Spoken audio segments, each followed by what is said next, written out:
yo lo anuncié antes de la pausa, que llegábamos a este momento refrescante, donde siempre terminamos la semana laboral en síntesis con este Quiero ser tu representante, dándole la bienvenida a Nereida Acosta. ¿Cómo estás? Feliz, feliz. Pero qué bueno, mira, pero muy feliz. No, estoy sumamente feliz porque estamos en Navidad. La verdad es que ha sido un año lindísimo, el 2018. Y como una manifestación de eso es que usted y yo hemos estado en sintonía, miren, de rojo. Ahí vestidas de rojo las dos. Pero claro, porque además el rojo es el color Navidad, hasta las uñas uno se pinta de rojo. Y también el rojo, y después vamos a preguntarle a un experto que anda por ahí, hasta en los uniformes deportivos le ponen rojo a los jugadores porque eleva la testosterona y hace que se juegue de más fuerte, con más ímpetu, con más energía. Y a mí me encanta, porque tenemos hoy un invitado más o menos, porque es de la casa. Pero quisimos cambiarlo de posición, vamos a decirlo así. Pero a mí me encanta porque yo, más allá de que le comentaba que mi hijo, que también estudia su carrera, mercadólogo y demás, yo lo admiro porque es un muchacho amoroso, divino, simpático, agradable y sumamente preparado. Y lo tenemos aquí con nosotros, que es Tommy Terrero, que lo cambiamos de silla el día de hoy. Tommy, ¿cómo estás? Yo me voy a ir a dormir porque no tengo más nada que buscar después de esas palabras el día de hoy. No, ya se acabó mi día hoy mismo. Y si de alabar estamos, quiero mandarle un saludo a tu mamá, a doña Mirna. Caramba. Realmente una señora admirable. Y más ahora que yo me enteré de que es sagitariana, como yo, que también estuve de cumple. Y ella cumpleaños el domingo, cumpleaños. O sea, cumplimos con una semana de diferencia. Fabuloso, doña Mirna, felicidades para usted y muchas bendiciones. Pero el tema de hoy no es alabanzas. Ya las tuvimos con el pastor, las alabanzas. El tema de hoy es un tema que también, Nereida, nos entusiasma. Y estamos finalizando el año 2018 y entrando al 2019, un año preelectoral. Y eso nos va a llevar a vivir dentro de ese torbellino de campaña que es difícil, y a veces los neófitos o los pobres caminantes, los cristianos que vamos por la calle, no nos enteramos de que hay muchas cosas que nos manipulan y nos hacen creer, pensar o ver cosas de manera diferente. Y eso es lo que va a hacer Tommy hoy, porque nos va a hablar de marketing político. Así es, y tú sabes que, Marcela, durante todo este año hemos tenido la oportunidad desde aquí, desde este espacio de síntesis, Quiero ser tu representante, poder compartir con personalidades políticas, con personas que están proyectándose y que están diciéndole a todos los dominicanos y dominicanas, quiero que creas en mí, quiero que me conozcas un poquito más. Y también hemos visto la revolución de lo que ha sido esta campaña política, a diferencia de campañas políticas anteriores. Tommy, que es parte del equipo y está siempre con nosotros aquí de este lado, quisimos en esta ocasión llevarlo desde la otra parte para que nos explique un poquito de las tendencias, de lo que se espera en el 2017 y de lo que pudimos vivir también en el 2018. Así que parece raro, pero Tommy, bienvenido ya desde aquella posición. Desde esta óptica. Exacto. Tú sabes que mucha gente siempre me pregunta, ¿tú mercadólogo? Yo le decía, bueno, mira, mi carrera realmente no fue mercadólogo. Yo hablo mucho de que yo estudié administración de empresas, hice un MBA con la Universidad de Quebec, pero el mercadeo llegó a mi vida por curiosidad. Yo entré a la publicidad por aburrimiento y llegué al mercadeo por curiosidad. Aburrimiento porque mi padre fue banquero durante 30 años y cuando entré a la universidad, 18, 19 años, yo le dije, papi, quiero trabajar. El primer trabajo que me consiguió fue en un banco. En ese momento la banca era muy diferente a la banca de hoy, que es muy dinámica y tiene muchos otros aspectos, digamos, que lo hacen muy moderna. y yo me sentía un poco aburrido. Y ahí llegué entonces a la publicidad y por curiosidad entré al mercadeo. ¿Qué pasa? El mercadeo político, la gente se pregunta, ¿qué es el mercadeo político? El mercadeo es mercadeo, ¿sí? Independientemente de qué área, así como hablan de marketing digital, yo les digo, bueno, no existe un marketing digital. El marketing es marketing que vive en un mundo digital o vive en un mundo político o vive donde tú quieras vivirlo.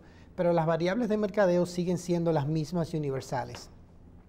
Hay varios autores que definen el mercadeo como esas teorías, técnicas, prácticas y métodos que ayudan a las organizaciones políticas a entender el electorado y accionar sobre esas necesidades y, digamos, lo que quieran proyectar de sus candidatos o de sus, digamos, su imagen como organización.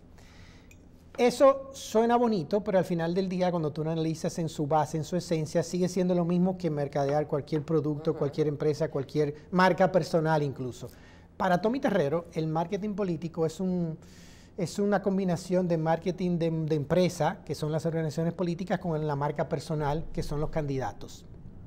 Eso lo hace más interesante, porque no trabajas solamente dentro de una área, sino que trabajas paralelamente con dos cosas, la organización y el candidato, que interactúan, digamos, con otras organizaciones políticas e interactúan con el electorado, con esa ciudadanía que tiene edad suficiente para votar, y ahí entra esa interacción y ese intercambio de mensajes. Precisamente hoy, en la mañana, salió publicado en el periódico El Caribe algo que yo venía hablando desde hace meses, incluso dentro de la sección Quiero ser tu representante. La Junta Central Electoral publicó datos de que para el 2020 vamos a tener 1.8 millones de votantes que tienen edades entre 18 y 30 años. Sabemos que la población dominicana es una población netamente joven. Sí. Todavía somos una ciudadanía muy joven y eso es muy bueno para muchas cosas. Entonces, lo interesante de esto es que dentro de ese rango de edad, 18 a 30 años, cuando lo segmentas todavía más, entre 18 y 24 años, estamos hablando de casi 1 millón de votantes que vamos a tener para las elecciones de 2020.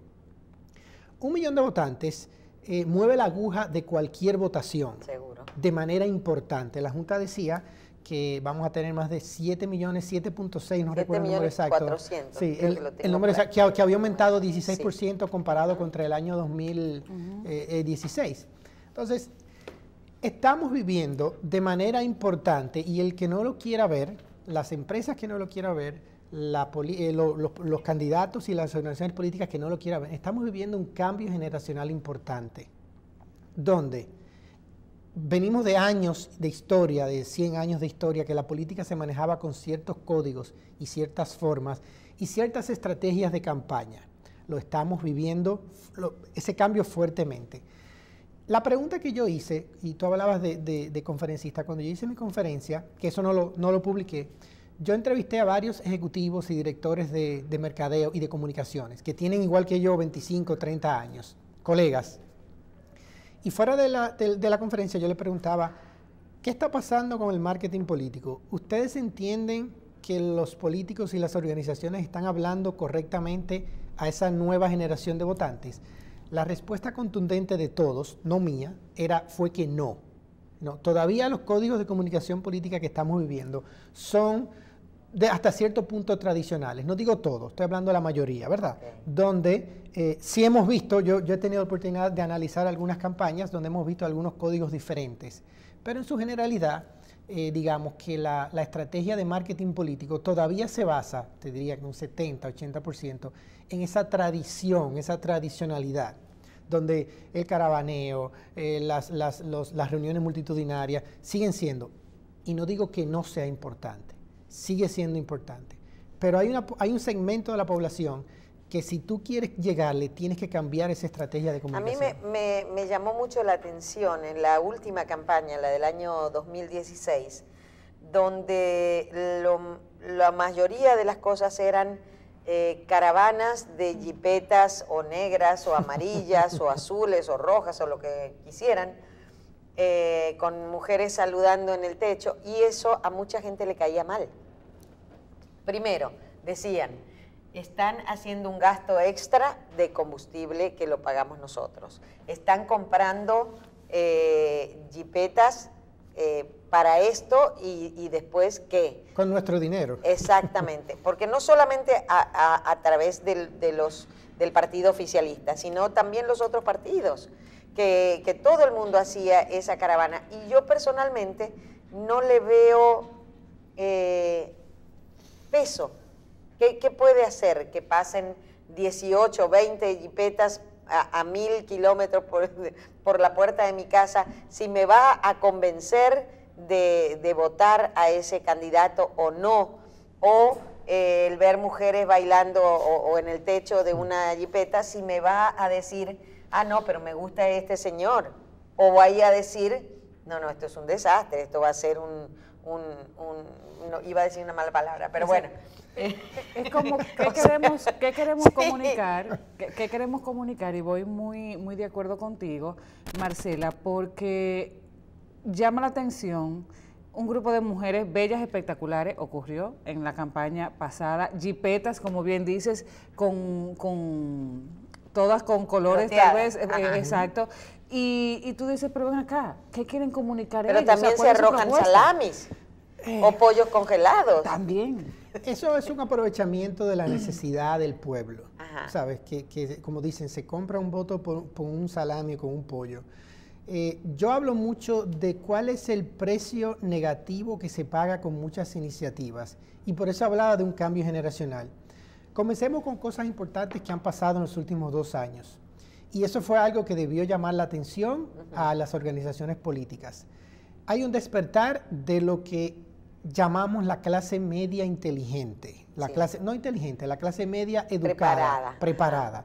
Hay un despertar. Cuando una ciudad, cuando un pueblo, cuando una sociedad se levanta de esa forma, significa que hay un problema de fondo muy grave. Lo vimos en las primeras marchas de la Marcha Verde. Correcto. En las primeras. Que cuando se politizó, cambió todo. Se abandonó. Todo el mundo se abandonó.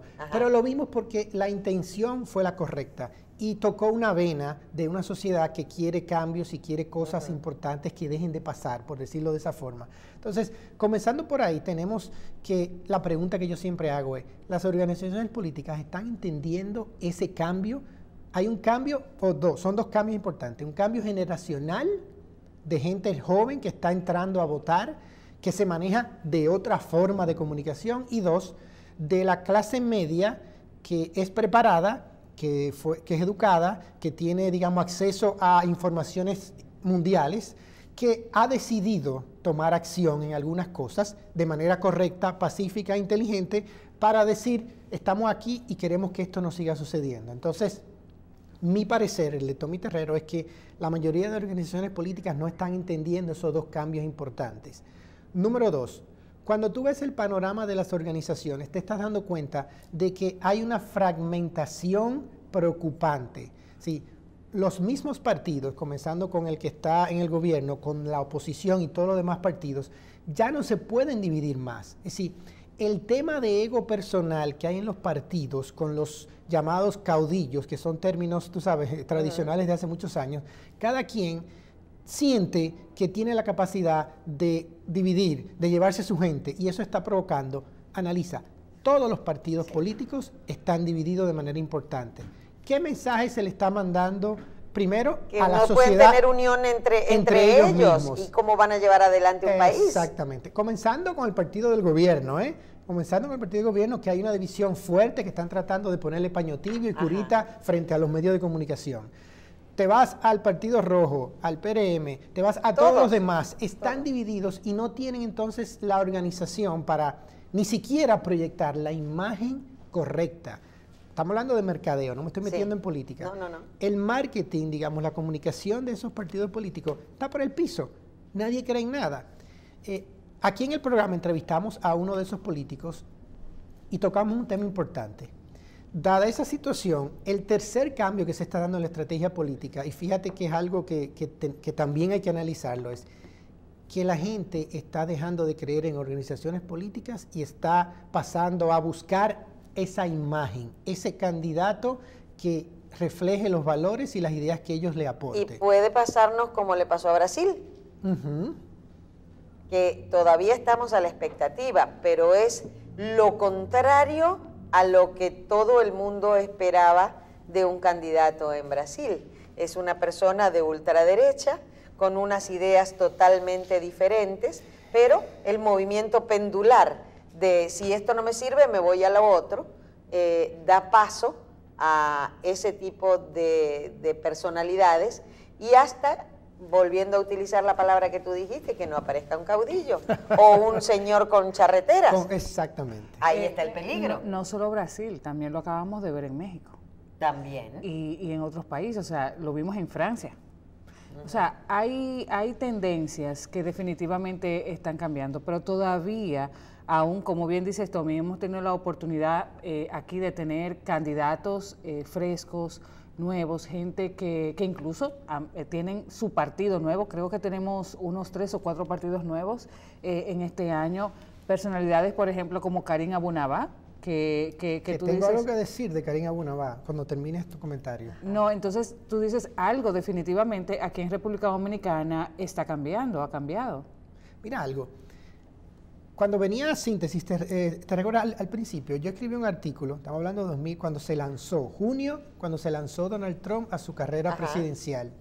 Yo esperé un par de meses y yo escribí un artículo, que lo conversamos aquí con Michelle, y yo hablaba de cuáles son las lecciones de mercadeo que debemos aprender de Donald Trump. Yo dije en el aire, y pueden buscar el programa, igual que el pastor, que estaba aquí anteriormente, yo dije que Donald Trump iba a ganar las elecciones de Estados Unidos, porque estaba rompiendo el molde tradicional completamente de la política que había sido digamos, la historia de Estados Unidos.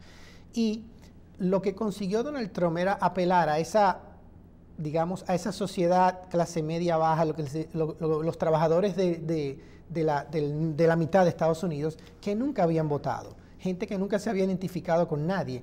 Él accionó varias variables de mercadeo, valga la redundancia, que le funcionaron. Y yo hablé precisamente de eso, porque estamos hablando de mercadeo. Ahora mismo, tú mencionabas, Nereida, a Karim. Yo he conversado personalmente con varias personas, te estoy hablando probablemente 7, 8 personas, jóvenes, que tienen menos de 25 años. Cuando tú hablas de ideas políticas, de cosas que a ellos le atañen, un nombre que siempre sale por ahí en esa gente, para bien o para mal, no estoy diciendo que funcione o no, es el de Karim. ¿Por qué? Porque Karim ha sabido utilizar, digamos, ciertas estrategias de códigos que aplican para esa juventud. No estoy diciendo, ojo, mi posición aquí no es ser de ningún partido político ni de ningún candidato. Estoy hablando de estrategias de comunicación, política, marketing político. En ese target, Karim ha calado para bien o para mal, pero todo el mundo sabe quién es Karim. Sí. Ahí te iba a decir, tú dices, bueno, llamo la atención, pero por ejemplo, nosotros comenzamos a mirar cuál es la República Dominicana que nosotros queremos. Cuando tú dices un candidato a presidente, ¿cuáles son los estándares que debe de tener? Por ejemplo, Karim no le importa, y él sabe que lo aprecio y lo quiero, pero a él no le importa llegar aquí al programa en pijama. O sea, a él no le importa. Entonces, yo creo que los temas de Estado son temas muy importantes, porque como bien decía Marcela, ahorita, ¿qué es lo que el candidato quiere comunicar? O sea, dependiendo cómo tú te presentes, se supone que así va a ser tu gestión política. Hay una escala de extremos, y ese es, de nuevo, el analista Tommy Terrero. Hay una escala de extremos. Está, digamos, el no me importa y yo hago lo que me da la gana, ¿verdad? Que estamos mencionando el caso de Karim, ¿verdad? Y está el caso, lo que yo llamo, el personaje político. El 90% de los candidatos y políticos dominicanos están en el personaje político todo el tiempo. Sí. Todo el tiempo. Karim vino y se posicionó aquí. Hay algunos que no, por ejemplo. Algunos que no. Podemos decir nombres, que sí. Hay gente que es muy fresca, que te habla de si la calle está dura, subas a la acera, o cosas así que son parte de su personaje. Claro. Y eso hay que aceptarlo. Pero ¿qué pasa? Para tú hablarle a una generación nueva, y eso está comprobado, se comprobó en las elecciones de Estados Unidos, se comprobó, tú analizas muchísimos países donde han habido elecciones en los últimos 5 años, ¿qué ha pasado? Y comenzó, me voy más atrás, esa onda comenzó con Bill Clinton, cuando Bill Clinton utilizó lo que yo digo que nos falta en este país. La comunicación política para la nueva generación tiene que ir por 3 o 4 pilares. La transparencia, la cercanía, la empatía y la autenticidad. Analiza, ¿cuál de los candidatos y políticos de República Dominicana pasa por ese filtro? Yo te dije, probablemente el 95% no pasa por ahí. No. Vamos a la campaña de Bill Clinton hace muchísimos años. ¿Por qué Bill Clinton se ganó el corazón de los Estados Unidos? Y vamos a hablar después de Obama. Porque Bill Clinton en su campaña demostró que él era una persona. Famoso en su campaña, él iba a los shows de televisión a tocar saxofón con unos lentes oscuros. Y la gente, eso es una parte de su vida personal. Sí. Muchos lo criticaron, pero a él le funcionó. ¿Entiendes? Obama, ¿qué hizo Obama? Obama utilizó magistralmente las plataformas disponibles de esa generación, que fue la plataforma digital.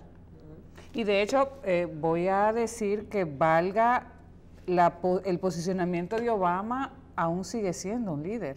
No, pero, o sea, pero muy querido. Pero muy ayer querido mismo y muy yo amado, vi un video de él en con un hospital, un jean, un buzo gris, un gorro de Santa.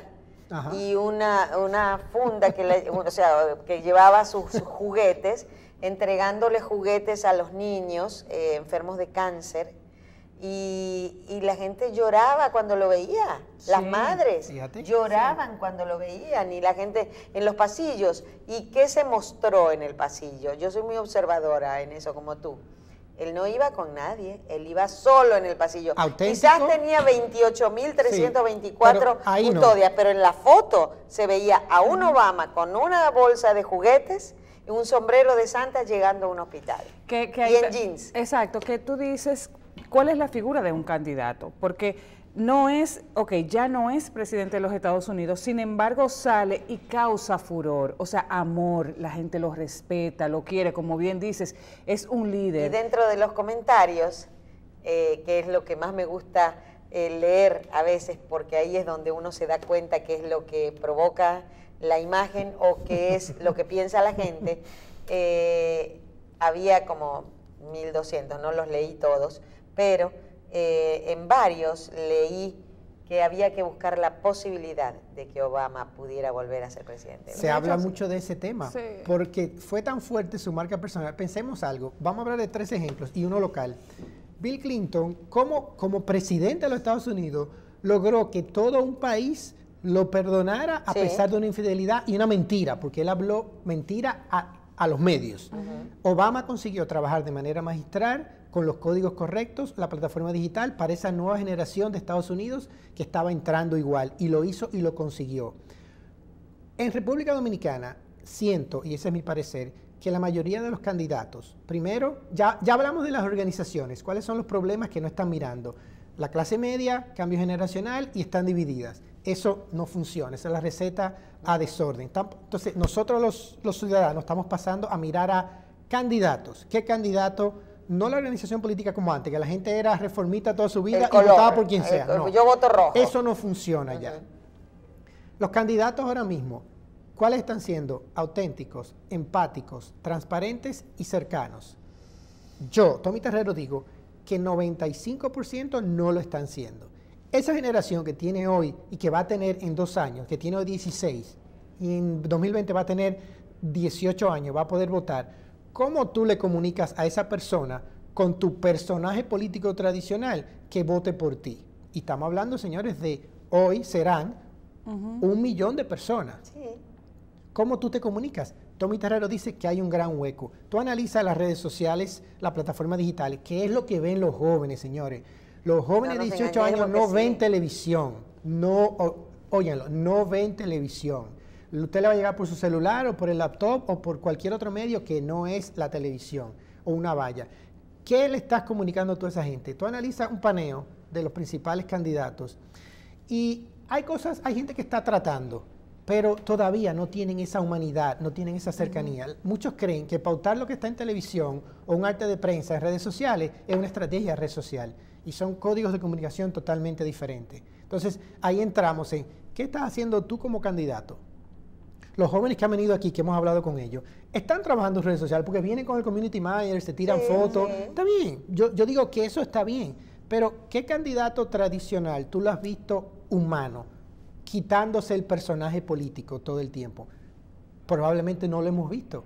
Si tú supieras que hay un candidato que para mí es, en mi opinión, de Nere, como dice Tommy, esto es según Tommy Terroro, bueno, pues según Nere Acosta, yo creo que uno de los candidatos que se muestra un poquito más orgánicos es Ito Bisonó. Ito Bisonó, lo hablamos, está haciendo un buen trabajo. Muy buena campaña. De sus redes sociales. Está trabajando con una persona que yo conozco, que es, tiene una empresa digital, y él se está dejando llevar. Se está dejando llevar en algunas cosas. Incluso, fíjate algo que es diferenciador. Ojo, repito, no estoy ni a favor ni en contra del candidato, estoy analizando la comunicación política. Claro, a todos, sí. Por primera vez en la historia de nuestro país, lo que Ito Bisonó subió de su mensaje de Navidad con su familia no fue el video final, fueron los bloopers y las risas durante la grabación. Exacto. Sí. ¿Qué candidato ha hecho eso antes? A la gente le encantó eso. Y a la gente le encanta eso. El backstage. Ito fue, hay un personaje muy famoso en San Cristóbal que se llama La Bala, que sube muchísimos videos, es súper famoso. Ito fue allá a grabar un video con La Bala. Y corrió con él. Y corrió con él. Sí. Entonces, piensa, está dando los pasos correctos, Ito. Sí, está dando los pasos correctos para esa plataforma digital. Pero espérate, si tú te encuentras con Ito Bisonó, que es una persona que anda en la calle como todos nosotros, en un centro comercial, que me lo he encontrado y por eso lo digo, es el mismo Ito Bisonó, sin pose. O sea, el mismo Ito que vemos en las redes sociales, el mismo Ito que vemos en la televisión, el mismo Ito que vemos en la Cámara de Diputados, es el mismo Ito que nos encontramos en cualquier centro comercial o en la calle. Correcto. Entonces, ahí es que viene el tema de que tú decías ahorita, el tema de la identidad, de ser original, de ser tú mismo, auténtico, porque algunos candidatos posan. Entonces, cuando el personaje político. Entonces, cuando tú te encuentras con ellos en algún lugar, es una imagen totalmente diferente a la imagen que tú estás acostumbrado a ver a través de los medios de comunicación o de las redes sociales. ¿Qué es lo que hablábamos cuando entrevistamos a una Instagrammer o a Yanelis, que yo siempre le cambié el acento, que de pronto es una persona común, que dice cosas comunes, con muchísima gracia, pero tiene algo, que es la autenticidad. ¿Viste? Y eso, los jóvenes, las personas que ven, y no, porque yo la sigo y no soy tan joven, la siguen. Y tiene más de 40,000 seguidores. Te estoy hablando. Para tú hablar a la generación Z y la generación millennial, tienes que ser auténtico, tiene que ser transparente, tiene que ser cercano y empático. El candidato, atención, señores políticos, son 4 puntos que les está dando Tommy Terrero, así de manera gratuita. Con un regalo de Navidad. Para tener éxito en las campañas políticas. Y no es chiste. 1.8 millones de votantes mueve la aguja de cualquier partido. Pero claro. La pregunta que yo le hago a todos los candidatos, olvidémonos de los partidos. Los partidos para mí son un caso perdido ya. Okay. El sistema partidario está en buen dominicano. Justamente por los quiebres. Los quiebres. Entonces los candidatos, le estás hablando correctamente a ese 1.8 millones de votantes, que no lo digo yo, lo dice la Junta que publicó hoy en varios periódicos para el 2020. Le estás hablando de la manera correcta a través de las plataformas. Lo que tú hiciste hace 10 años en anuncio y en caravaneo no funciona. No. Vamos a poner un ejemplo dominicano de las últimas elecciones. Y no hablo del mensaje, ni hablo del candidato, hablo de la estrategia. Ojo, hablo de la estrategia. Lo hablamos en el programa aquí con Michelle, me acuerdo. Estábamos hablando de eso, duramos varios programas tocando ese tema. Hay un candidato que ganó las elecciones, lo voy a decir a lo último, que ganó las elecciones de la posición, digamos de la... La precandidatura. De la precandidatura. A ser candidato. Fue el candidato y ganó. Ok. Y su proyecto se lanzó, digamos que probablemente, oficialmente, menos de 6 meses antes de las elecciones. David Collado. Exactamente. Y te puedo decir que la estrategia de comunicación, ojo, no estoy necesariamente hablando del mensaje ni del candidato, estoy hablando de la estrategia. La estrategia fue tan fuerte de manera digital La plataforma Pero digital... había gente que no lo conocía por su cara. No conocía su cara, pero había sido tocado por un mensaje del candidato, ya sea en su teléfono, ya sea en su laptop, ya sea en la computadora del trabajo, ya sea en medios digitales, leyendo los periódicos de manera digital, porque realmente mucha gente ya no lee los periódicos físicos, señores. Entonces, y el candidato tuvo éxito precisamente porque utilizó los medios correctos en la demarcación que le tocaba, que es David Collado. Sí, la estrategia digital, además de que tuvo grandes recursos, ¿verdad? Seguro. Tuvo grandes recursos, Pero ¿y cuántos recursos se gastan en caravaneo, en 18.000 jipetas una tras de otra? Exactamente. Ahí se gasta mucho dinero también, entonces quizás hasta es más barato las redes sociales bien manejadas y con... Ahí voy. Que el costo por contacto es mucho más barato en plataforma digital que en la manera tradicional. Ojo, no estoy diciendo que ciertas herramientas de comunicación política tradicional no funcionen y no sean necesarias. Son necesarias, pero en su estrategia tiene que balancearse un poquito más y saber que muchas de esas estrategias de comunicaciones tienen un precio negativo. Esos caravaneos y esas cosas bullosas tienen un precio negativo, porque a la gente le molesta la bulla. Cuando hace un caravaneo hay muchísimos tapones. Entonces, ¿qué está usted ganando con eso, candidato? no.